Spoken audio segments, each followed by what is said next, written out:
దేవర cinema NTR హీరోగా కొరటాల శివ దర్శకత్వంలో తెరకెక్కిన సినిమా మరో 2 రోజుల్లో ప్రేక్షకుల ముందుకు రాబోతుంది. సినిమా ఎలా ఉంటుంది, దీని ఫలితం ఎలా ఉండబోతోంది, ఎన్టీఆర్కు హిట్ దక్కుతుందా లేదా? 2018 సంవత్సరంలో అరవింద సమేత సినిమా తర్వాత దాదాపుగా 6 ఏళ్లకు సోలో హీరోగా ఎన్టీఆర్ నటించిన సినిమా ఫలితం ఎలా ఉండబోతోంది అన్న వివరాల గురించి ముందు మాట్లాడుకుందాం. దేవర్ సినిమా ఎలా ఉంటుందో నా అంచనా ఏమిటన్నది చెప్పేదానికంటే ముందు ఆ సినిమా చుట్టూ అలుముకున్న నెగిటివిటీ గురించి చెప్పాల్సిన అవసరం ఉందనిపించింది. టాలీవుడ్లో ఏ హీరోకు అయినా సరే నెగిటివిటీ కామన్. విక్టరీ వెంకటేష్ వంటి అరుదైన హీరోలు తప్పితే ఫ్యాన్స్ వారిని తప్పించుకున్న హీరోలు ఎవరూ లేరనే చెప్పాల్సి ఉంటుంది. ఈ దేవర సినిమా కూడా అందుకు మినహాయింపేమీ కాదు. కానీ ఫ్యాన్స్ వార్ ఒకటే నెగిటివిటీ అయితే దేవర సినిమాకు వచ్చిన సమస్య ఏమీ లేదు. కానీ 1 కాదు 2 కాదు ఏకంగా 5-6 వ్యతిరేక శక్తులు కలగలిపి మరీ దేవర సినిమాపై దండయాత్ర మొదలుపెట్టాయి. సెంటిమెంట్ పేరుతో కొన్ని, ఎన్టీఆర్ అంటే పడని శక్తులు మరికొన్ని, దర్శకుడంటే పడని శక్తులు ఇంకొన్ని, ఇలా అన్నీ కలిసి దేవర సినిమా పైన పగబట్టినట్టుగా సోషల్ మీడియాలో వ్యతిరేకతను పెంచుతూ ఉన్నాయి. అసలు ఆ శక్తులేంటి, దేవర సినిమాను చుట్టుముట్టిన నెగిటివిటీలు ఏంటన్నది ఒక్కొక్కటిగా వివరంగా చెప్పుకుందాం. దేవర సినిమాను చుట్టుముట్టిన మొట్టమొదటి నెగిటివిటీ కొత్తదనం ఏమిటి లేదన్న పాయింట్. తండ్రి కొడుకులు. తండ్రి పేరు దేవర, కొడుకు పేరు వర. తండ్రేమో భయానికే భయం పుట్టించే వీరుడైతే కొడుకు వట్టి పిరికివాడు. కారణాలు ఏమైతేనేం తండ్రి కనిపించకుండా పోతాడు. పరిస్థితుల ప్రభావం వల్ల పిరికివాడైన కొడుకే విలన్లతో బరిలోకి దిగాల్సిన సిచ్యుయేషన్ వస్తుంది. చివరకు మనోడిలో ధైర్యం వస్తుంది. ఆ తండ్రి కూడా వెళ్ళిన పనిని పూర్తి చేసుకుని వచ్చేస్తాడు. ఇద్దరూ కలిసి విలన్ల ఆట కట్టిస్తారు. ఈ స్టోరీ లైన్కు సముద్రపు దొంగల సెటప్, తోడుగా తల్లి సెంటిమెంట్. ఈ సినిమాకు సంబంధించిన 2 ట్రైలర్లను చూసిన తర్వాత సగటు సినీ ఆడియన్స్కు కనిపించిన ట్రాక్ ఇదే. ఈ రొటీన్ ట్రాక్ను ఎన్నో వందల సినిమాల్లో ప్రేక్షకులు ఇప్పటికే చూశారు. అందుకే కొత్తదనం ఏమీ లేదుగా అని నార్మల్ ఆడియన్స్ ఫీల్ అయ్యారు. దీన్ని పట్టుకొని యాంటీ ఫ్యాన్స్ కూడా రెచ్చిపోయారు. చివరకు ఎంతవరకు వెళ్ళారంటే విఎఫ్ఎక్స్ సరిగా లేదు, షార్క్తో ఫైట్ సీన్లో ఎన్టీఆర్ చేతిలో కొరడా లేదు అంటూ జూమ్ చేసి మరీ రంధ్రాన్వేషణకు వెళ్ళిన వాళ్ళు కూడా ఉన్నారు. నిజమే, సినిమా కథ కాస్త రొటీన్గానే కనిపిస్తుంది. కానీ మేకింగ్లో ఆ తేడా కనిపించకుండా ప్రేక్షకులను ఎంటర్టైన్ చేస్తే చాలు, సినిమా హిట్ అయి తీరుతుంది. అందుకే అదే ట్రాక్తో ఇప్పటికీ సినిమాలు వస్తూ ఉన్నాయి, ఇకపైన కూడా వస్తూనే ఉంటాయి. కొరటాల శివ గారు కనుక తన రైటింగ్లోని స్పార్క్ను ఈ సినిమాలోనూ చూపిస్తే చాలు, సినిమాకు హిట్ టాక్ రావడం అనేది పెద్ద కష్టమేమీ కాదు. అంతేకాదు, ఈ సినిమా ట్రైలర్లకు ఇలా మిక్స్డ్ టాక్ రావడం అనేది కూడా సినిమాకు ప్లస్సే అయ్యే ఛాన్స్ కనిపిస్తోంది.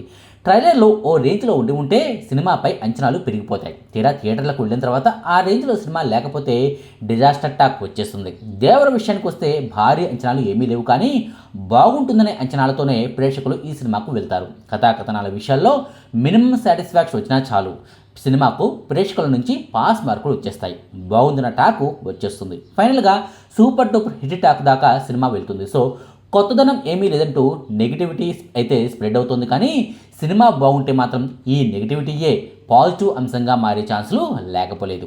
ఇక ఈ సినిమాకు సంబంధించిన రెండో నెగిటివిటీ రాజమౌళి సెంటిమెంట్. ఎస్, రాజమౌళితో సినిమా తీసి హిట్ కొట్టిన హీరోలందరికీ తర్వాత సినిమా ఫ్లాప్ అవటం అనేది ఓ సెంటిమెంట్గా మారిపోయింది. చివరకు త్రిబుల్ ఆర్ సినిమా తర్వాత రామ్ చరణ్ గారు తన తండ్రి చిరంజీవితో కలిసి ఆచార్య సినిమాలో నటిస్తే అది కూడా ఘోరంగా డిజాస్టర్ అయి కూర్చుంది. ప్రభాస్ నుంచి రవితేజ వరకు, నితిన్ నుంచి నాని వరకు అందరికీ ఈ తిప్పలు తప్పలేదు. ఎన్టీఆర్ అయితే 1కి 3 సార్లు ఇప్పటికే ఇదే సమస్యను ఎదుర్కొన్నారు కూడా. 2001 సంవత్సరంలో రాజమౌళి దర్శకత్వంలో స్టూడెంట్ నెంబర్ 1 అనే సినిమా వచ్చింది. సూపర్ డూపర్ హిట్ అయింది. ఎన్టీఆర్ను తెలుగు సినీ ఇండస్ట్రీలో ఓ హీరోగా నిలబెట్టింది. తీరా చూస్తే ఆ తర్వాత సుబ్బు అనే సినిమా వచ్చింది, ఫ్లాప్ అయి కూర్చుంది.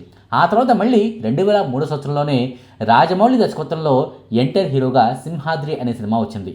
ఇండస్ట్రీ హిట్ అయింది. కానీ ఆ తర్వాత వచ్చిన ఆంధ్ర వాళ్ళ సినిమా అయితే భారీ డిజాస్టర్ అయింది.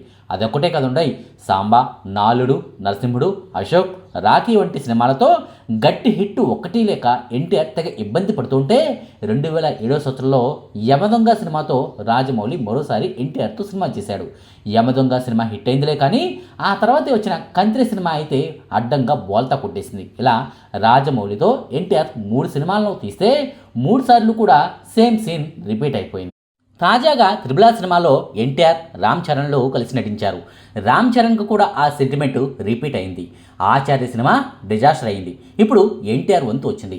స్టూడెంట్ నెంబర్ 1, సింహాద్రి, యమదొంగ సినిమాల టైంలో సేమ్ సీన్ రిపీట్ అయింది. కానీ ఇప్పుడు కూడా అదే సీన్ రిపీట్ అవుతుందా లేదా అన్నదే ఎన్టీఆర్ అభిమానుల్లో తొంగి చూస్తున్న భయం.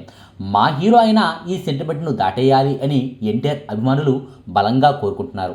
అబే, మా హీరోలు ఎవరికి అలా హిట్ దక్కలేదు కదా, ఎన్టీఆర్ సినిమాకు అలాంటి మినహాయింపు ఎందుకు దక్కాలి, అది కూడా ఫ్లాప్ అవ్వాల్సిందేనంటూ రాజమౌళి సెంటిమెంట్ బాధిత హీరోల ఫ్యాన్స్ బలంగా కోరుకుంటున్నారు. చూడాలి మరి దేవర సినిమా విషయంలో అద్భుతం ఏమైనా జరుగుతుందా లేక అదే సీన్ రిపీట్ అవుతుందా అన్నది. ఇక ఎన్టీఆర్ దేవర సినిమాను వెంటాడుతున్న మరో నెగిటివిటీ ఆచార్య ఫ్లాప్ పరాభవం.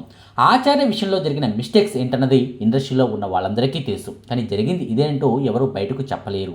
హీరోలు, దర్శకులు, నిర్మాతలు కూడా బయటకు చెప్పుకోలేరు కూడా. తప్పు హీరోదేనని కొందరంటే కాదు కాదు తప్పంతా దర్శకుడిదేనంటూ ఇంకొందరు ట్రోల్స్ చేస్తుంటారు.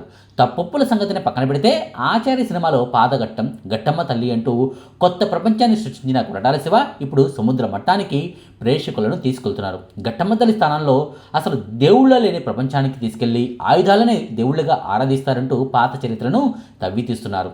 అసలు దేవుళ్ళనే నమ్మకుండా, దేవుళ్ళ పట్ల భయభక్తులే లేకుండా ఆయుధాలనే దేవుళ్ళగా చేసుకుని పూజించడాన్ని ప్రేక్షకులు ఎలా రిసీవ్ చేసుకుంటారు అనేది చూడాల్సి ఉంది.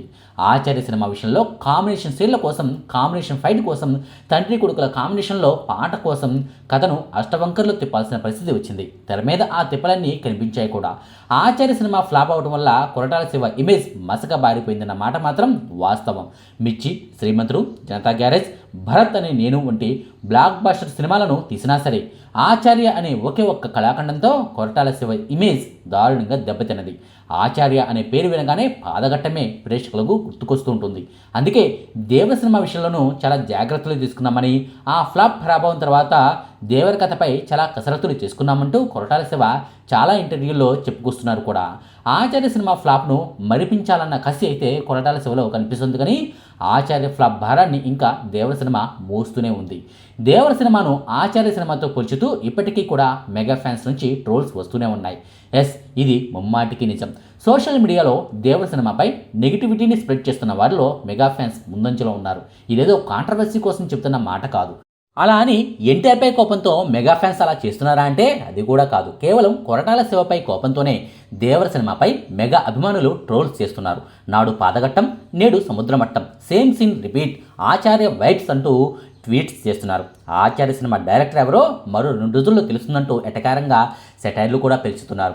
ఎవడి పనిని వాడు చేసుకునిస్తే బెటర్, పక్కోడి పనిలో చేతులు పెట్టి వాడి పనిని వాడు చేసుకునివ్వకుండా తాను చేయాల్సిన పని తాను చేయకుండా అంటూ రీసెంట్గా కొరటాల శివ చేసిన కామెంట్లను కూడా చిరంజీవికే ఆపాదించుకుని మరీ మెగా ఫ్యాన్స్ రెచ్చిపోతున్నారు. నిజంగా అవి చిరంజీవి గారి గురించి చేసిన కామెంట్సే అని సినిమా నాలెడ్జ్ ఉన్న వాళ్ళందరికీ అర్థమైపోతుంది. అందుకే మెగా ఫ్యాన్స్ కూడా కొరటాల శివ మీద మరింత కోపంతో దేవర సినిమాపై ట్రోల్స్ను పెంచుతున్నారు. చూడాలి మరి ఈ ట్రోల్స్కు దేవర రూపంలో కొరటాల శివ ఏం సమాధానం చెప్తారా అన్నది.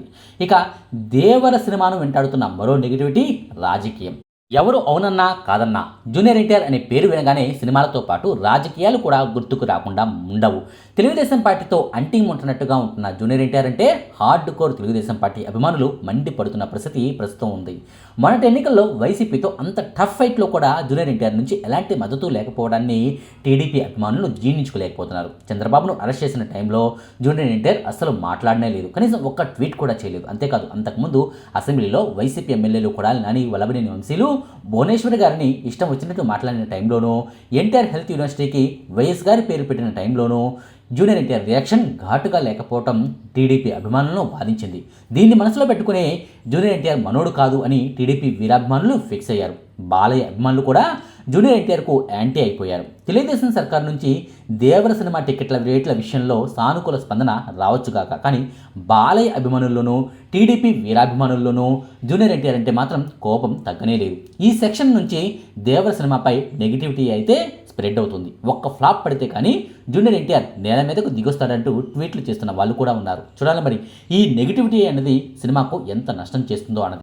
మొత్తంగా చూస్తే సినిమా కథ రొటీన్ అన్న పాయింట్ దగ్గర నుంచి రాజమౌళి సెంటిమెంట్ వరకు, ఆచార్య ఫ్లాప్ ఎఫెక్ట్ నుంచి మెగా ఫ్యాన్స్ ట్రోల్స్ వరకు, బాలయ్య అభిమానుల నుంచి టీడీపీ హార్డ్ కోర్ ఫ్యాన్స్ వరకు, ఇలా అన్ని సెక్షన్ల నుంచి దేవర సినిమా అయితే నెగిటివిటీని ఎదుర్కొంటూనే విడుదలకు సిద్ధమైంది. మరి ఇంత నెగిటివిటీ మధ్య కూడా దేవర సినిమా కనుక హిట్ అయితే కలెక్షన్లలో కొత్త రికార్డులు ఖాయమే. ఇదండి దేవర సినిమా చుట్టూ అలుముకున్న నెగిటివిటీ గురించిన వివరాలు. మీకు ఈ వీడియో నచ్చితే లైక్ చేయండి, షేర్ చేయండి. మరిన్ని ఆసక్తికరమైన వీడియోల కోసం మా కొత్త ముచ్చట ఛానల్ను సబ్స్క్రైబ్ చేయడం మాత్రం మర్చిపోకండి. Thank you.